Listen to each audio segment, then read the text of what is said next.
Hello and welcome to this episode of Cardinal Film Fights. I'm Mark Rollins, the host, judge, and moderator whose ego is as big as his novelty pen. But today, we have a holiday episode because the holidays are right around the corner, or that's what they're telling me. So I'm going to believe it. But anywho, we have three fighters who are going to argue a holiday question. They're going to introduce themselves. They're going to give their name, their I haven't been doing major. Let's introduce major into this batch. They're going to give their name, their major, their year, and a fun fact about themselves. So we're going to start from that end and work our way this way. Cool. Hi guys, my name is Cole Callahan. I am a senior telecommunications major, and fun fact about me is that I brought coal for everybody today. He did? And it's edible. It is edible. They have been naughty. Oh. Hi, my name is Kimberly Holbrook. I'm a junior animation major, and a fun fact about me is that when I was small, I almost choked on a baby carrot. Oh. Wow.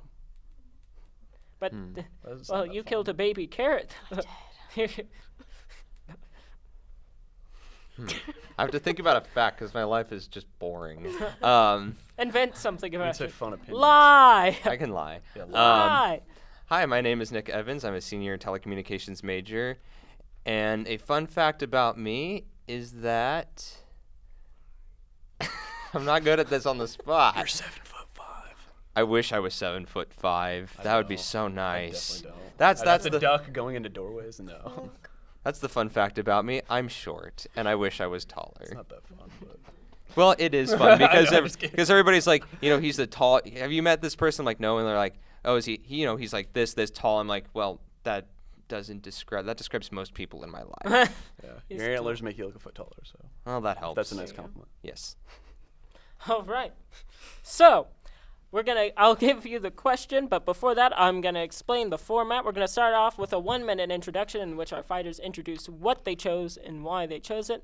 Then we go into a 5-minute form in which they duke it out, and then they come out, and then they go into a 30-second conclusion in which they take everything they've said, wrap it up in a nice, neat little bow, and then I judge them, and I give them either first, second, or third based on how I think they did with their arguments. So without further ado, let's get into it. Our question for today is, drumroll please. Can I, I'm getting a drumroll. I'm getting a drumroll. Thank you. Is Brattiest kid in a Christmas movie? Christmas really just brings out the worst in kids, doesn't it? It should bring out the best, but it brings out the worst. So there's no shortage of options here. So let's start with Nick, go to Kim, and finish with Cole. Oh, so my brattiest and most asshole kid is Know-It-All, because apparently the director was too bored to come up with a name for the kid, from Polar Express. For those of you who aren't familiar with the names of the characters from Polar Express, I know I wasn't. Know-It-All is the little fuck that is like, hi, do you know what train this is? And then later he's like, hi, how are you? And then no, I don't know what train this is. It's a train and it has Christmas crap on I'm it. suspicious. So this kid the whole time is just like giving kids these like stupid ass facts, and he's just being in your face about it. And then when they get to the North Pole, he like goes away from the pack to go open up his freaking Christmas present. And he's like, all I got was a stupid pair of underwear. And I'm like, you should be thankful you got underwear, you son of a bitch.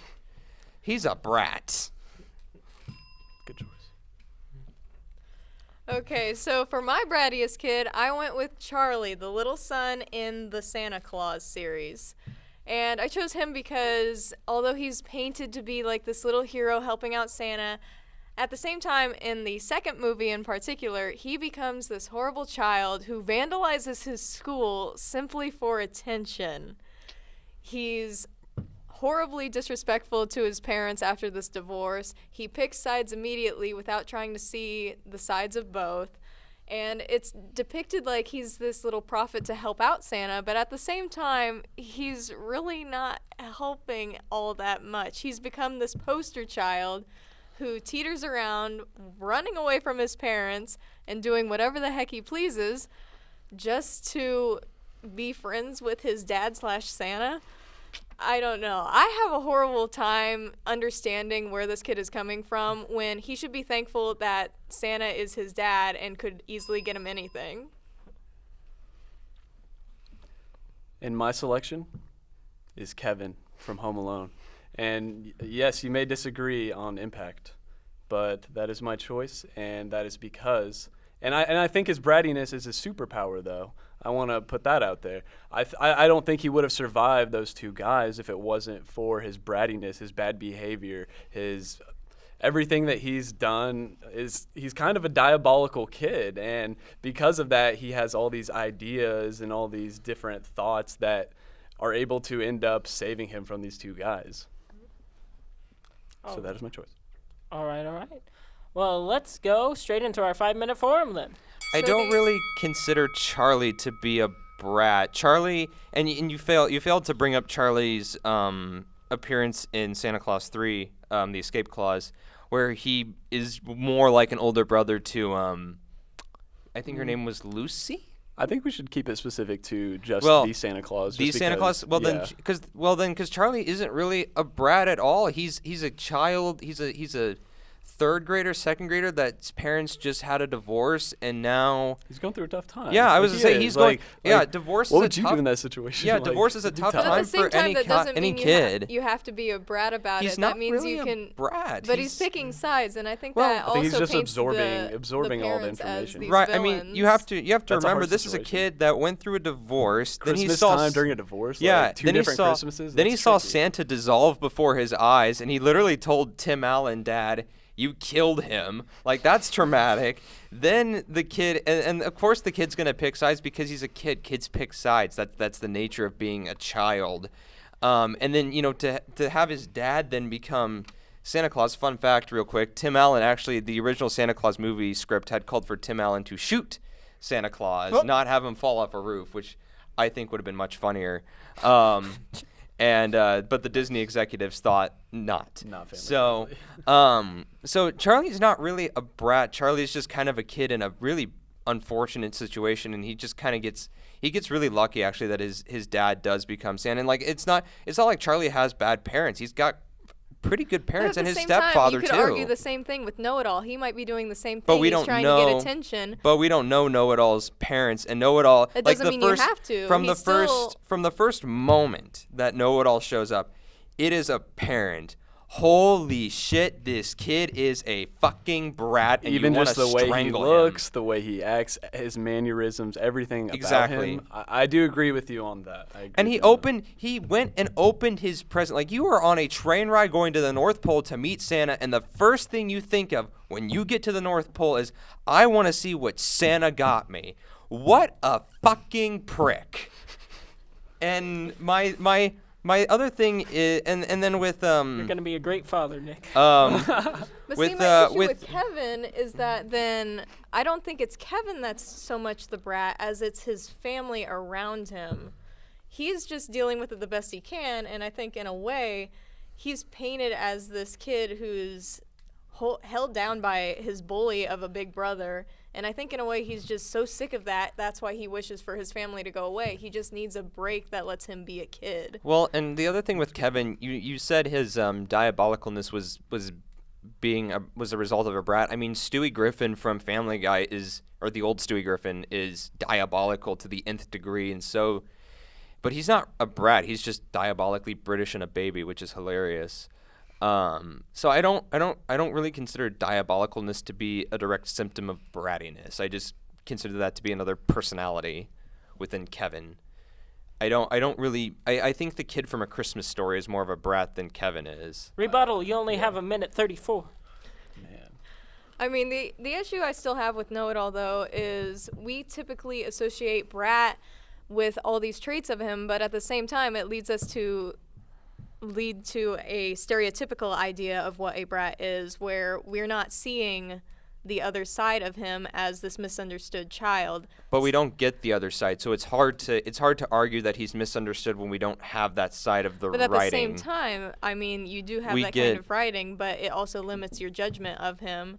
So in a way, because the intention of not including Know-It-All, the other parts of Know-It-All's life is to intentionally make you dislike this kid. That is intentional true. in the writing. That's true. Charlie goes through a whole character arc, and he doesn't come out any brattier. And just to bring it up, because you did bring it up with Santa Claus 2. What is Santa Claus 2's subtitle? Mrs. the other Claus, Mrs. Claus. Regardless of that, Charlie being a teenager, an emo teenager, spray painting buildings. That's just piss poor writing more than anything.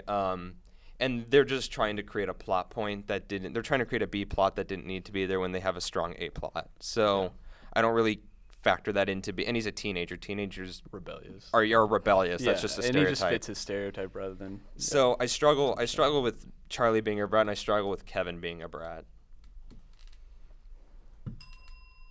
That fit in really nice. Yeah, And let's go to our 30-second conclusions. I just about lost track of what we were doing. 30-second conclusions. We'll start with Cole, then go Nick, and then finish up with Kim. As mentioned, Kevin is 100% a brat, and as said before as well, that is his superpower. That is how he survived. That is how he managed on his own. Yep. All right. Man, a few Kept that words. But powerful words. He's laconic. Vocab word of the day means that you're curt and terse and not verbose. Very nice. Laconic. Who did you say was next? Is it? And then it's you. It's me. Okay. This kid opened his present before Christmas. I would like to reemphasize this. This kid went to the North Pole on a magical train ride, and instead of being excited or happy or wanting to go see elves or reindeer or see Santa, he opens his goddamn present. And you know what? I'm glad he got underwear, because fuck that kid. You say opened your present before Christmas with the same voice you would say he killed a man in cold blood, which is good for your argument. But I just want to point that out. And we'll finish up with Kim. I believe Charlie is truly the brattiest Christmas child, because although he might be painted as this little prophet, he's in many ways not looking to the goodness of his family and looking to the benefits that he could have in bringing his family together. He instead takes it out by choosing sides, running off to the North Pole, and trying to be a hero when he can't even enjoy being a kid. Okay. Any facts to check, Vaughn? Everything checked out. Nick, you were wondering what the subtitle is for Santa Claus 2. There is none. Really? Yeah. Interesting. Okay. So the third one has a subtitle. That's kind of dumb. Okay. Just like the movie. So, my verdict, my judgment, what's a synonym for verdict and judgment? Now, Ruling. my conclusion, my ruling. Yes, thank you. My culmination of the facts of the arguments. Okay. Gonna give first place to Nick. Second place I'm giving to Kim. Third place, that doesn't necessarily mean you got third place. Actually, yes, it does. Yeah. Yep, Cole, I'm sorry, I have to give you third place. Nick, I'm giving you first place because I think you made an excellent case that that Know-It-All was designed from the ground up to be the brattiest kid that you don't like in the movie. Everything he does is meant to irk you and meant to just grind your gears, and I think by that they do that in great full force. Kim, I'm going to give second place to you because I think that Charlie was underutilized, but you made a good point that his brattiness, like when it came out in vandalizing the school, and that picking sides against his parents just because his dad was like now Santa Claus and everything. So yeah, I'm gonna give you second place to that. And then Cole, I think I didn't get to hear a lot about Kevin, but when you said that his brattiness ended up becoming a superpower, just kind of put protagonistic visions and it's hard. I think it was hard to conceptualize it as brattiness when it serves as his main asset as well. So, again, first place Nick, second place Kim, third place Cole. Thank you for tuning in to this episode of Cardinal Film Fights. Remember to like, subscribe, do all the things on social media that those kids are doing nowadays. You know, it's amazing. And in 50 years, how much this has grown. I'm your judge, host, and moderator, Mark Rollins. Have a wonderful holiday season. Thank you, and good night.